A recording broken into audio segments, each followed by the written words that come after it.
Today's episode, it's all about the back end. So let's get the axle out, stripped and sorted. Hello and welcome back to Garage Talks. Now today we're going to be focusing on removal of the back axle, stripping it down, seeing what parts do what, and rebuilding and going from there. So the inside rear has a brake. You'll see on the outside rear we don't. Now we run a welded diff, and you know, you brake one wheel, it brakes the other side. Strip down is fairly easy. I say fairly easy for one reason. So with the wheel off, drum slides off, and then you've got 24mm socket on your hub nut.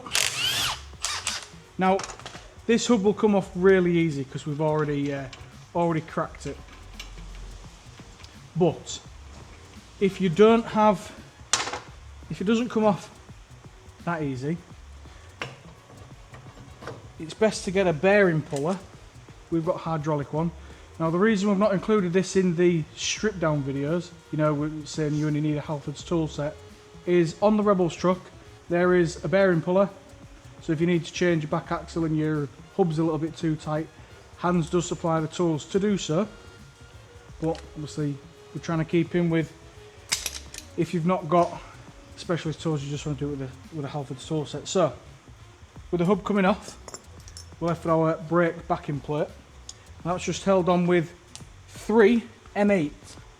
Now, some people have bolts, some people have Allen keys. Whiz them 3 off.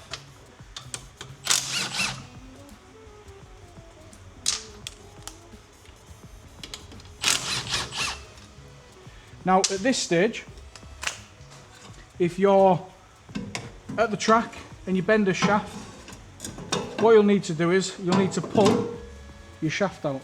If your long casing, which is the long side of the axle, gets bent, obviously you're going to have to replace that. But if your drive shaft bends, the weld breaks, we're going to have to remove that. Now again, a tool that Hans brings on the Rebels truck is a slide hammer. We'll show you one here, if I can remember where I've put everything. There it is. So if you want to make your own, the threads on the drive shaft are a 5/8 UNF, and then whatever slide hammer you desire or you use, just make an adapter to fit. Now while not on, best you can, give her a, and she comes out. And that is a long shaft. She's a little bit rusty, so maybe that's a sign we've got some leakage in the diff. Now it all depends on what regular maintenance you want to do, but with how easy it is to take that out, always give the bearings a check. Now, they don't feel too bad, but if they're a little bit crunchy and a little bit gritty, it's good just to replace them. So I'll stick that off to the side. Now if you was at the track and you just did a shaft, obviously you get a new shaft, you'd pop it in, you'd put your brake backing plate on, your hub on, you're ready to go. Because we're taking everything apart, we need to go a little bit further. You've got your rear adjustable trailing arm. Now, I've welded an extra bit of angle on here just because I keep bending these to the point where it gets frustrating. So it's just held on with 2 17mm bolts and a 19mm bolt. Now, we're going to have to quickly pause because at Mendips I knackered these nuts, so I don't think they'll come off with a gun. We'll try, but they may have to be cut off. So if the video pauses and it's done, oh, there's one.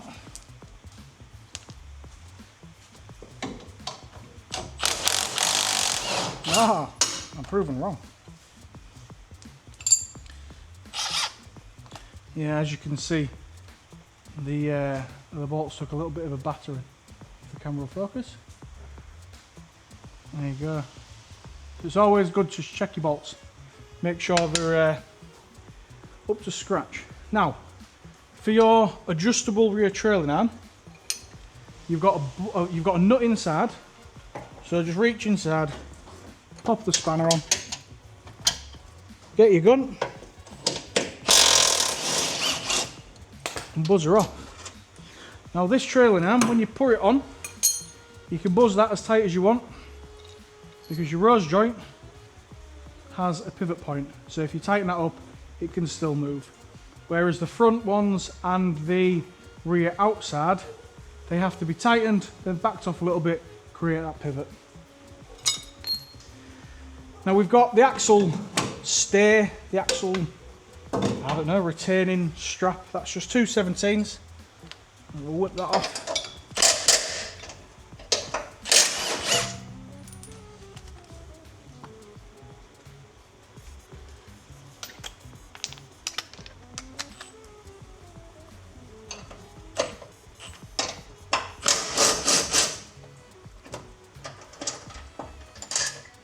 Now that is the rear inside stripped, ready for us to move on to the outside. I'll see you over there. Now obviously there's no brake backing plate, but we do have a couple of extra things to take off. There's like a rear stabiliser bar that goes under the diff to the chassis. There's also the prop shaft flange. So there's 4 Allen keys, just like the gearbox. Then underneath there's a 17mm bolt that connects to the tie bar. So we'll take that off and we'll show you. So I'll just quickly take these bolts off the front. I mean, you could do it whichever way, but we found that if you take the prop shaft bolts out, you can use the hub to rotate it nice and easy. So this may be a little fast forwarded bit, because these bolts do take a little while to get undone. So once the prop shaft off, we'll just do the same as the other side, strip the hub off, take the bearing retaining plate off, we'll pull the shaft out, take the retaining strap and the trailing arm off, then we'll go underneath, take the tie bar off, and then the full axle's ready to come out. As with the other side, we've already cracked the hubs off. We just don't want to be wasting you guys' time watching me take my time getting hubs off. It's not the most enjoyable thing to watch. So, whereas the other side I had Allen keys, this side I've got bolts, and that's the outside bearing retaining plate. Just nice, simple little plate, a few holes. Once again, we've got our slide hammer, winder on. These are only cheap. I mean, if you're interested in making your own tools, you can make them nice and easy. And there we have a little shaft. Now, the way these are designed, that I believe that they're designed, I may be mistaken here, is when they fail along the welded part. Now the reason for this is, it's easier to replace one of these, re-weld it, than it is to replace the diff carrier, and you're a lot more money into it. So if you pull your axles out, you see a crack in the weld, grind it out, weld it up, or get a new one. And the same with the bearings, we'll just give them a little rotate feel. This one's quite notchy, so we'll probably end up replacing that. But back to the removal. So same again. We'll get 17. Start taking the trailing arm off.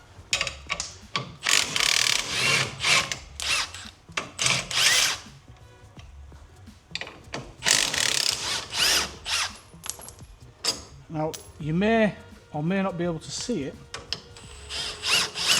but this trailing arm is rather bent. Now, is that an issue? Sometimes I don't mind running bent parts because I'm used to it, basically. But no, we advise if you're starting new, you want to try and get used to a car that's not wonky.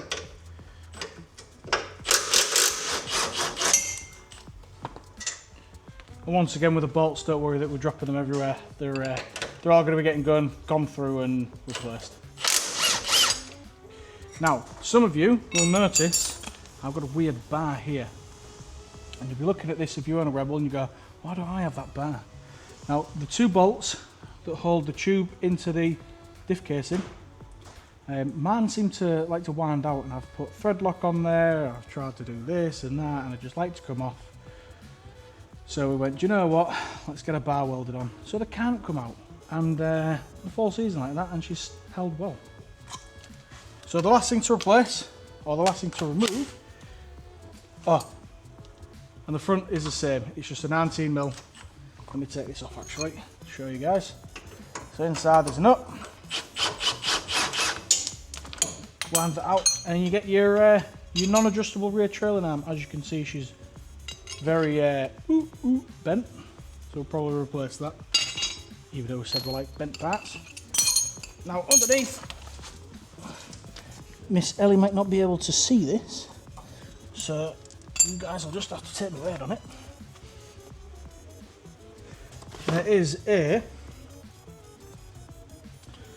bolt that goes through a little bracket on the diff housing, and then it goes to the chassis. So a simple 10mm bolt, that just comes out.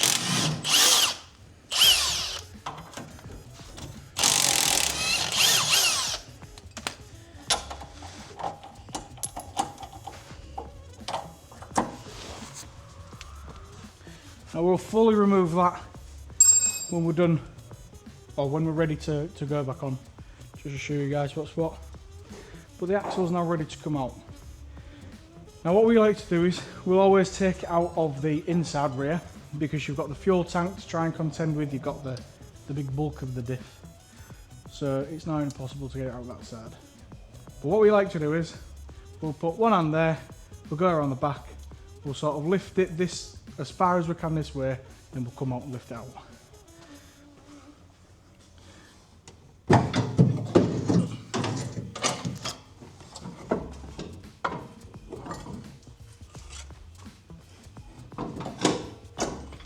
And that is a Rebel rear axle with your long shaft and your short shaft and your diff casing.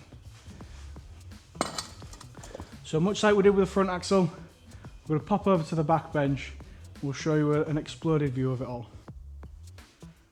Once again, we are back at the bench. Now, we have the back axle, we've got the two shafts, and this is pretty much it. Of course, inside here you do have the crown wheel pinion, diff carrier, all that jazz. Now, what I'll do is, to make it easy for you guys to see, is I'll bring on screen one of our gaskets.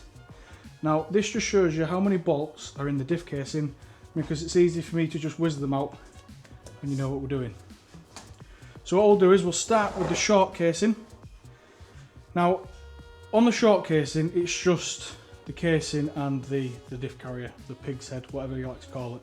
Now this is held in with 1, 2, 3, 4, 5, 7 or 8 bolts. M8, we'll just simply whiz them out. Now we've got the tray, just in case it leaks all the oil out, which it probably will. And you can see that some are studs and some are nuts. Sorry, some are studs and some are just bolts. Now, some cars will have studs, some cars will just have bolts. What we like to do is we do like to put a couple of studs in, just because it makes lining them up at the track a lot easier. Because you don't want to be in a little bit of a rush trying to get out for a race, and you're stuck in the pits trying to line up your new short casing on your diff. So as you can see, we have had a little bit of leakage with all the gunk everywhere. I'll move that into shot a little bit more so we can see. And the shaft's going everywhere.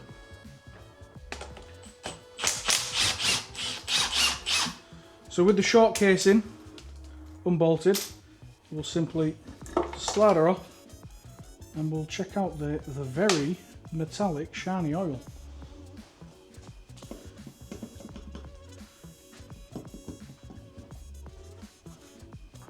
So with that, we'll pull the diff out, we'll inspect it.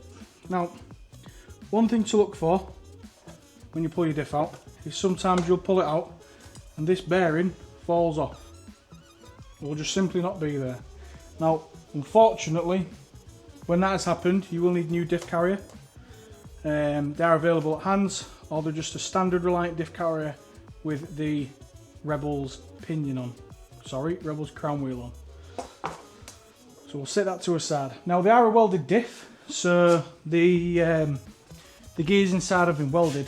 Now if you know how to weld a diff, awesome, you can do some spares. If you don't, it's simply the gears inside have been welded to the casing. Now there's a rod that goes through there that has 2 gears either side of this. I'll just grab my my demonstration hub to show you. So that's what they usually look like. As you can see, the gears spin independently. So there'll be a bead of weld down there, bead of weld down there. Once them 2 are welded in, we like to remove that shaft and remove them gears.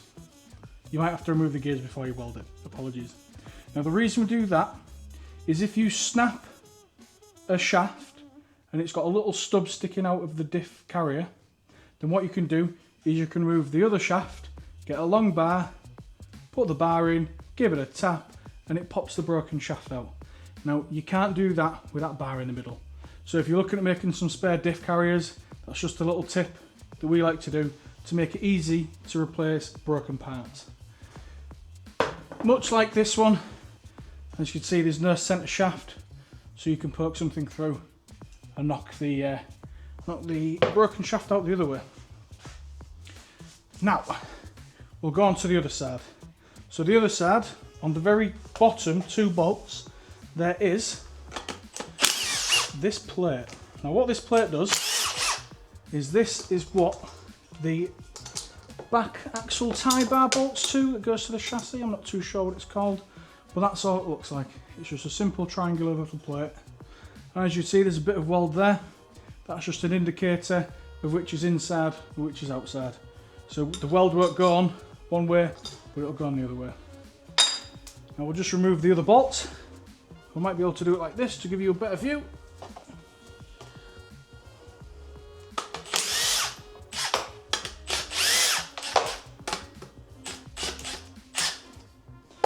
Remove that nut that's hiding in the socket.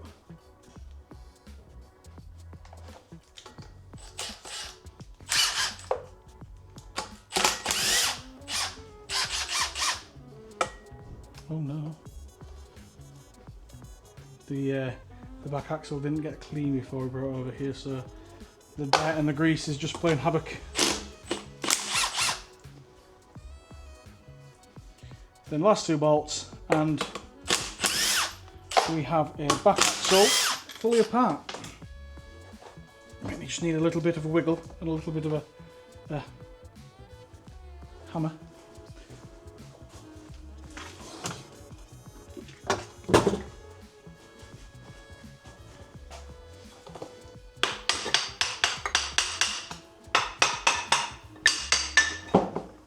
Now, as some of you can see, we run gaskets.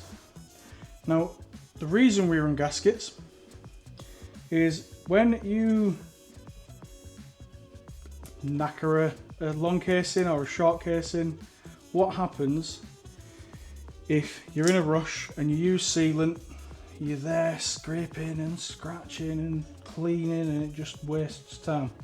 So we'll put up on screen now the dimensions of the gaskets. So if you know any local gasket suppliers or anywhere that can make you some gaskets, going with them sizes, you can get them made.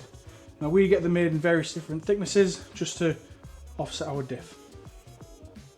I would highly recommend getting them just because it does save a massive amount of work. But if you're using sealant, or if your car has sealant on and you keep taking your bolts off and sealing and putting them in and sealing, one thing we highly recommend, get a pick. And inside your holes, clean out any remaining sealant that's stuck in there and dried. Because over time, what that'll do is, you'll go to tighten your bolt and you'll be pushing the sealant down, it'll just create, I don't know, pressure, and we've had it where we've done it and it's cracked the aluminium and then you get leaks and it's just a big pain in the rear end. And that's pretty much the back axle. Now we're going to be going in a little bit deeper than most people. We're going to be taking a pinion out, we're going to be replacing all the bearings. We're going to go through all the axle casings. Now we're not going to video it all because it is all just a case of, you know, pressing a bearing off. We might put little clips in and then pressing bearings on. So what you'll see next is we'll be back at the car with a freshly rebuilt rear axle, and then we'll be sticking it on And we'll show you little crew chief tips on the bolts, which might not seem like a big thing, but in the long run they do help. So with the axle all rebuilt, of course we've got our long shaft, our diff housing and our short shaft. All we've done to rebuild them, we've taken them apart, we've given them a good clean up. We have put new pinion bearings in because they're a little bit worn. So when reinstalling the axle, especially if you're by yourself, what we like to do is feed it in from the short casing side, because you won't be able to get the diff housing in from the other side because of the fuel tank. But what we like to do when we're by ourselves is on the inside, we'll put a couple of little bolts in the rubber block just so the axle plate can sit on them. If it goes a little bit too far, it's just a little bit of an annoyance to get it lined up. Now, on quite a lot of them, the axles will be a little bit of a pig to go in, especially if the rubber block plates have a little bit of a bend in them.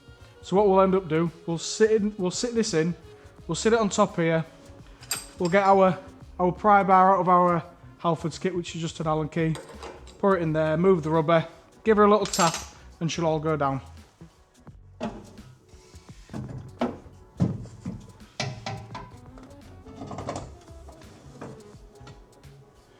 So with the axle rested on the bolts at the other side, of course it's not slipping over this plate. So if you don't have a pry bar or a little podger, just grab a big thick Allen key. They all do the same job. You bend the plate up just so the axle slots over. And then once it's slotted over both sides, just a case of grabbing your knocking stick, tapping it down until you can get a bolt through. And once you've got a bolt through, you've then got to attach all your trailing arm.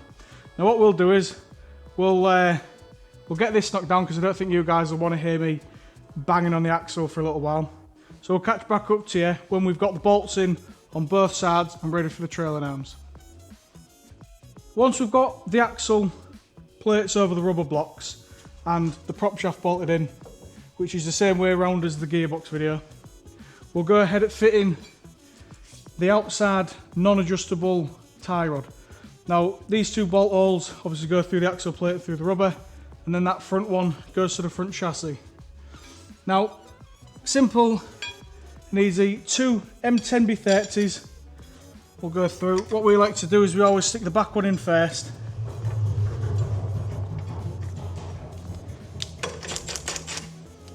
Nut and bolt on, or nut and washer on the back. Right, we do this one just loose. Lift it up so we can get the other side in. I've just yeeted a nut somewhere.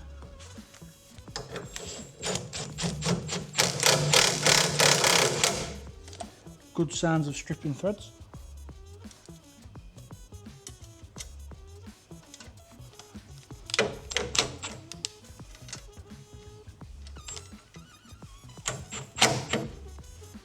Now the front bolt, it's an M12. Now a little tip that we learnt off Crew Chief is on the head of the bolt, if you have a lathe, then just dab a little drill bit into the centre, or if you don't put it in a vise, mark it, put a centre punch in and just do a little drill hole or a little dimple. That'll come into help, or that'll be very handy when you come to set your back axle. So a nice little dimple in the centre of your bolt for the front, and that just goes in there. We'll give her a little buzz with a gun.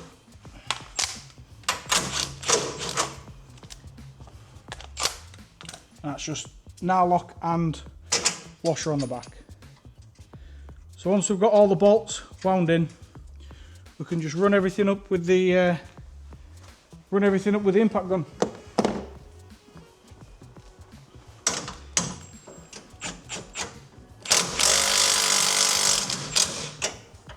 Now this front one's a little bit of an awkward one to get to because you've got prop shaft and diff housing in the way. And much like the fronts, because there's no area for this to pivot, you don't want it tight. You want to have it fully tightened and then just back it off just so it's got a chance to rotate. So the best way to do it, grab a spanner.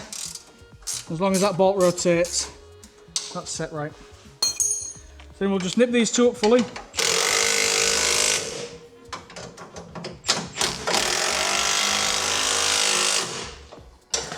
and that's the back axle on the outside done. Next is the axle retaining bar. It's just held in simply with two. Well, we have M10B25s, you can have M10B20s, whatever fits really.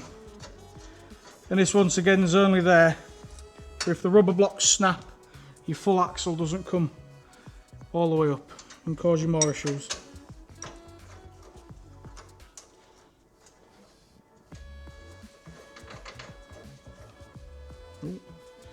It'd help if we could wind bolts on, nuts on.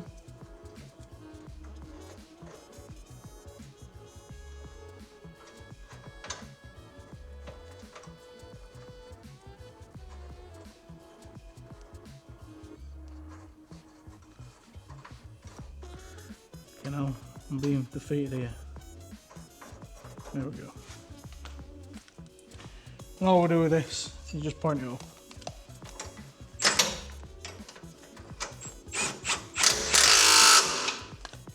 And it just gets tightened up as tight as we can go. Now, while we're on this side, we'll fit the drive shaft. So, with this one being closer to the fence, we've got the short shaft. Now, these are available at the track from Hans, and they're quite simple to fit, but we like to fit them, or we like to knock them in with this. Now, of course, this isn't a part of your average Halfords toolkit, but Rebels Racing do take down these specific tools. They've got a smaller one just for knocking these bearings in.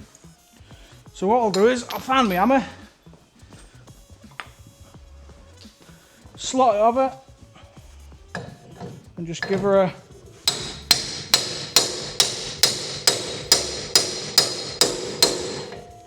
send on. Then what we've got, the bearing retaining plate, that gets fixed on with the 3M8s.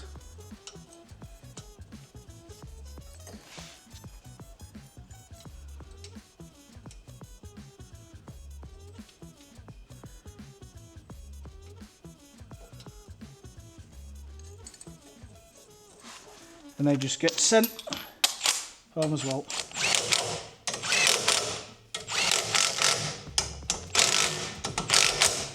Give her a little spin, make sure she spins all alright. Now, we've taken the wings off just so you lot can see this easier. And what we'll do is, we'll pop the hub on, which has got a little keyway in it. Now, hubs again, they're Rebels Racing specific, so they're not off any standard Reliant or Kitten, and they are still available from the track. Now, we'll use our bearing knocker just to drive the hub in.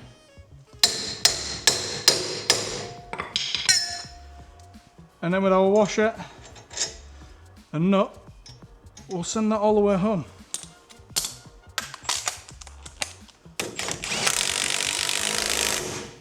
Now, for this side, there's also a tie rod underneath. Now, because the camera can't go there, we'll show you one of our spares. Now, what this does is one half connects to the diff and the other half connects to the chassis.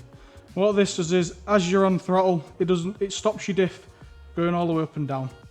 Now that's just held on with two 17mm bolts.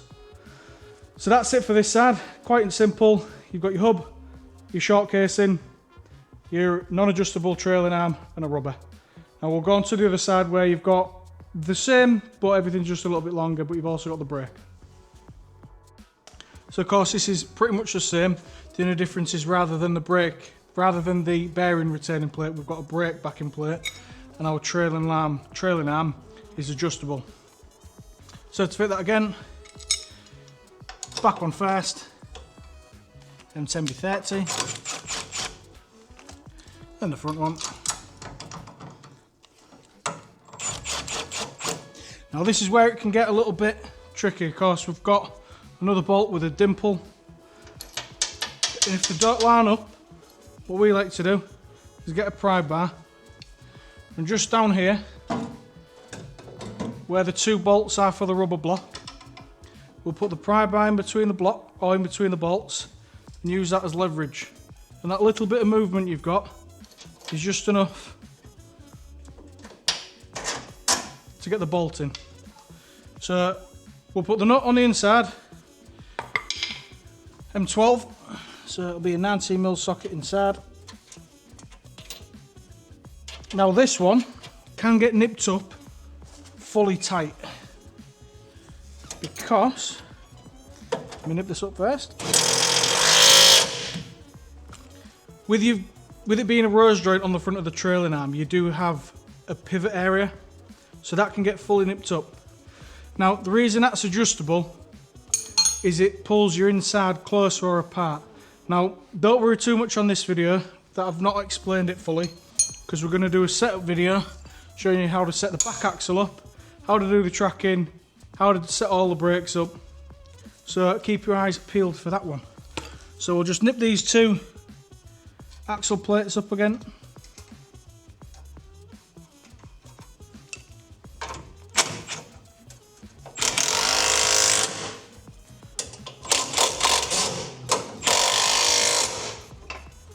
And then we can move on to the long shaft.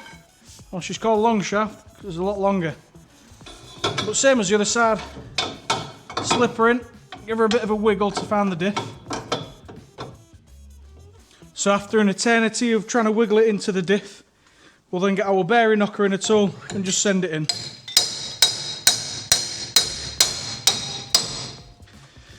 Now, while it's seated, or once it's seated, we'll get our brake back in plate. Now, on the rear brakes, a lot of people ignore them because it's a back brake, you've only got one, it mustn't do much. But these do a lot. Now, there's one adjuster on the back, but we'll get on to setting the back brakes up in a later video. Now, these are held on again just with 3 M8s. This side for me is Allen key ones, because it's easier to put them on the socket and then you've got a bit of reach to get them in, because there's been countless amount of times we've done this and we've dropped them down this little bit of the brake shoe and it's just a pain, especially when you're rushing at the track. So with them all started, we'll get the buzz gun, send them home.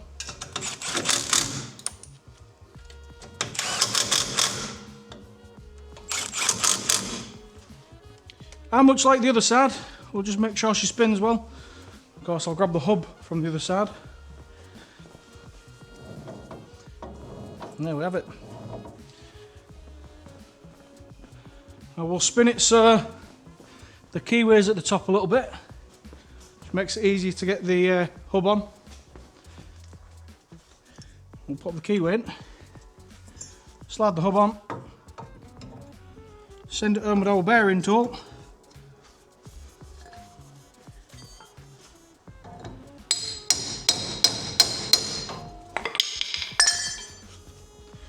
Washer and nut, and then brake drum.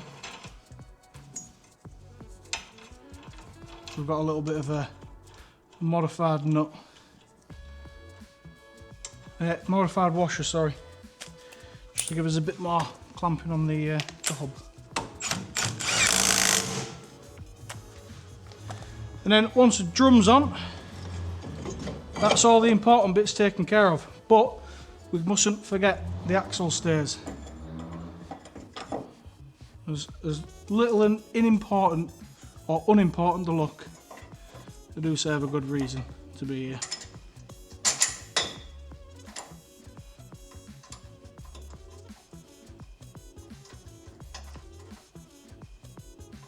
And once again, this bolt is defeating me. There we go.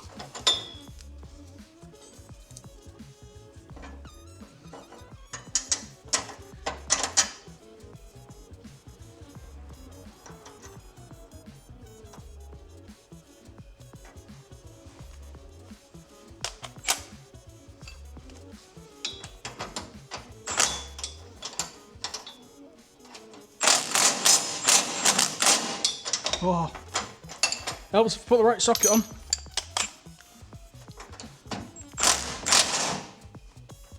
And it helps if the nut's on. I'll tell you what, that nut's a bit knackered.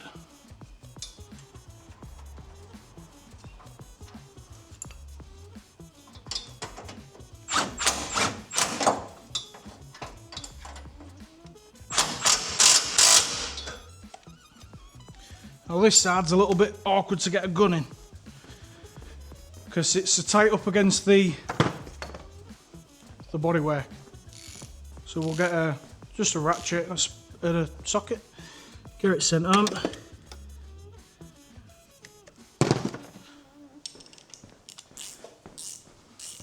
And then with this bolt, that is the back axle complete installed. So we've done a strip, or we've done a removal, basic strip down, and a refit.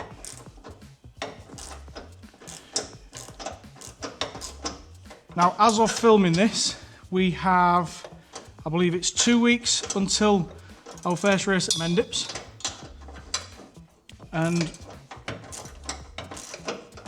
we're pretty much ready. Got a few little bits to make. Well, that's when all the effort and all the time in the workshop really comes to.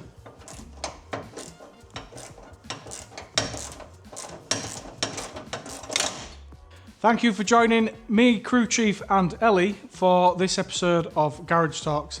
Now with the back axle complete, we've got on the home straight now. There's only a couple of little tiny jobs to do before we're hopefully bringing home some trophies at Mendips.